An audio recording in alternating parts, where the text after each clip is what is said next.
What's up, tribe? How you guys doing? Go ahead and hit that subscribe button, and I hope you like this video. This is your review for Growing Up Hip Hop Season 6, Episode 24.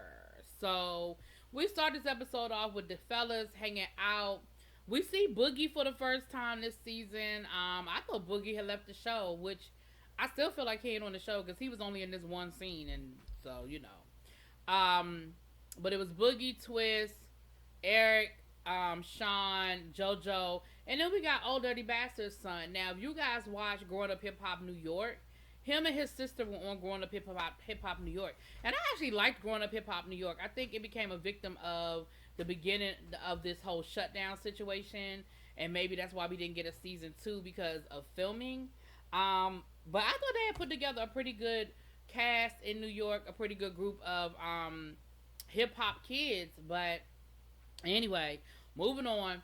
So they were talking, and they were just talking about marriage, and they telling Sean it's time for him to get ready for marriage, and all that they got going on with that. And then they started talking about who's coming to the wedding. Um, um, is Pepper coming? They invite who's in, and he was like, listen, I don't know who TT got on the list. All I know is that y'all coming. That's it. That's all I got.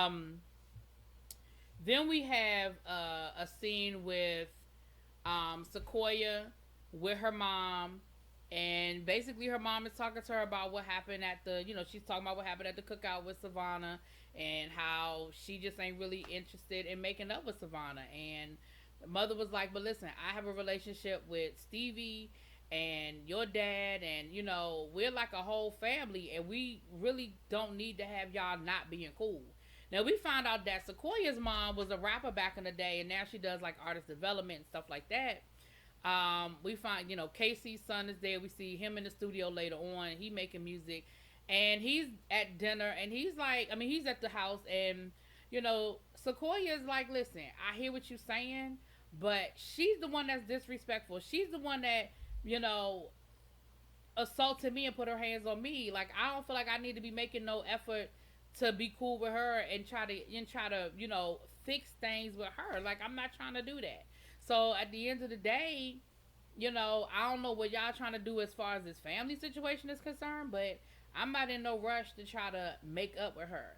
And so they decided they're gonna, that she meets up with Stevie J, and they sit down and decide that they want them to try to work it out. They talk about the fact that they're family and that they know each other, and that they want the kids to get along and the kids to be in a good place. And so Stevie Jr. was like, well, let's just, the two of y'all could get together and make a song, and maybe make some music or whatever. And Sequoia is like, yeah, look, I hear what y'all saying, and I ain't even trying to be disrespectful, but at the end of the day, like I said, she assaulted me. She put her hands on me, and so I don't feel like I need to go out of my way to do nothing for her. I don't feel like I need to go out of my way to try to be nice to her, try to make up with her. Like, that need to be on her end, and that's it. That's all. So then we see later on in the episode with Stevie J meeting up with Savannah. Now, the problem is Stevie J can't get Savannah to do nothing because Savannah doesn't respect him as her dad. She said, basically, my mom raised me. We didn't grow up together. He wasn't in the house with us.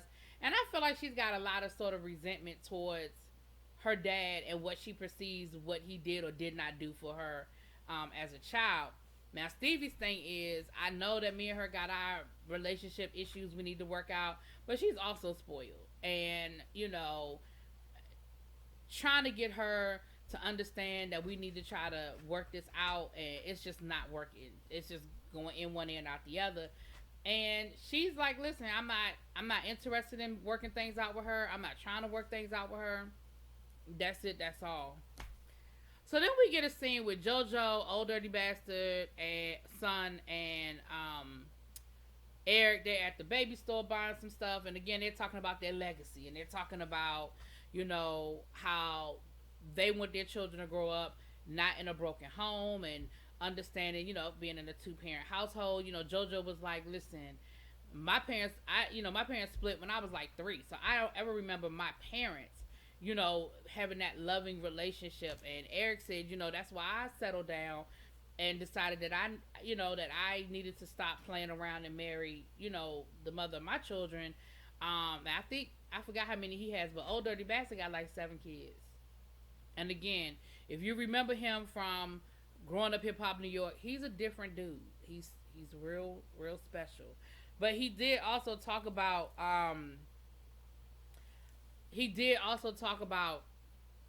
how his siblings, they're fighting over their dad's royalties, and he was saying, so that's just, I hate that. I hate that I'm in the midst of the drama going on with them. And maybe they are getting ready to rev up and bring back another season of Growing Up Hip Hop New York. I heard that Growing Up Hip Hop Atlanta was canceled, but it needed to be. But maybe they're setting up his storyline, or maybe it's just a legit conversation. I don't know. We see later on in the episode where Eric is talking about that right now him and his sisters aren't on the same page, because we know they did that documentary where they're trying to find out who really killed Eazy-E, because they don't think it's that he died of what they said he died of. And and Eric was like, listen, I'm not really with that whole fool's gold errand. I'm all about, preserving my father's legacy. I don't want to dredge up that stuff, because that doesn't get you anywhere and it doesn't bring him back. I just want to focus on his legacy and preserving it in that way. So Tyran meets up with Pep. She's in town getting ready to go on tour. She's ready to go back on the tour that they were on before the world shut down, and with New Kids on the Block and In Vogue and everything. And I think No Edition is going to be on that tour, but don't quote me on that. But he brings up TT's wedding. And you could tell that Pep is trying to keep up a good face, but ultimately you could tell that she probably really wants to go to the wedding. And the wedding's not going to be in Jamaica because, a lot of their family members ain't going to be flying to Jamaica with everything going on. So it's going to be in Florida. And, Pep was just like, oh, really? And Tyran was like, I'm sorry, like, should I not board it up? And she was like, no, it's fine. I mean, But you could tell how awkward it was for her, And she said, I've been, like, at the end of the day, I'm still her aunt. And I've been a part of her life since she was a baby. And so, yeah, like, I think she wants me at the wedding, and I want to be at the wedding. But then later on in the episode, Tyran is talking to TT, and TT is over it, okay? TT is like, listen, I'm not reaching out to her. I'm not extending myself to her. I'm not doing any of that. And I don't know, because I felt like at the end of last season, we ended at a good starting point. But it didn't seem to... I don't know if after the cameras weren't rolling, neither one made any further effort. I mean, I know the world shut down and all of that, but families was doing Zoom calls all through the Roni Round. So, I don't know. But ultimately, he cannot get TT to agree to do nothing. TT is like, listen, I'm not doing it. I'm over it. And I was like, TT is so over this. She is over the whole... Peppa, Egypt, she is over it. And I think part of it is because her life moved in such a direction. I think if she weren't getting married and she didn't have a baby and she hadn't started this whole separate life in a whole different part of the country, I think she might be a little bit more open to trying to work things out. But because she doesn't live in LA anymore, because she does have a baby, and she, motherhood changes a lot of priorities, and she is getting married, I think she just doesn't care. And I don't blame her, because what they did was very hurtful. And again, yeah, she talked trash about Sam, and she told people that Sam was broke. But ultimately, you let this guy come in and totally tell lies. And it was one thing for Egypt to believe it, because Egypt got her nose so far up Sam's ass, child. You know how girls are in love. But Pep, you're supposed to be the adult in the room. And the fact that you would believe the stuff that he was saying that you knew were out of character for TT. Like, really, TT walking around naked in front of Sam, coming out the bathroom without... I mean, really, y'all? Anyway, but she's over it. She's just over it. So then we have Savannah, Eric, and Casey's son in the studio. That's when we saw him rapping and everything. And Lazy Bone comes through. Now Lazy Bone is Sequoia's um he's like a mentor for her. And Eric was like, "Wow, that's like my big brother, like, cuz we know that Bone Thugs and Harmony was Eazy-E's group."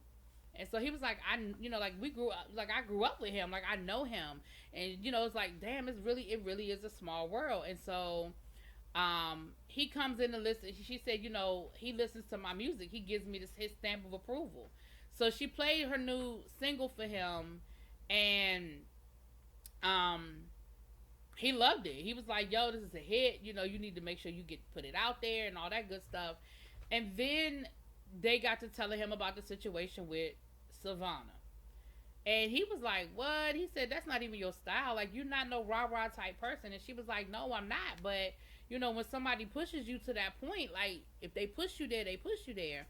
And he was like, "I get it." He was like, "But you know what? You really need to just squash it. It's not that serious. Like, y'all need to just work this out, and find out." So everybody's trying to get them to come to the table and work it out. And I feel like Sequoia is willing to have the conversation, but she ain't gonna kiss Savannah's ass. You know what I'm saying?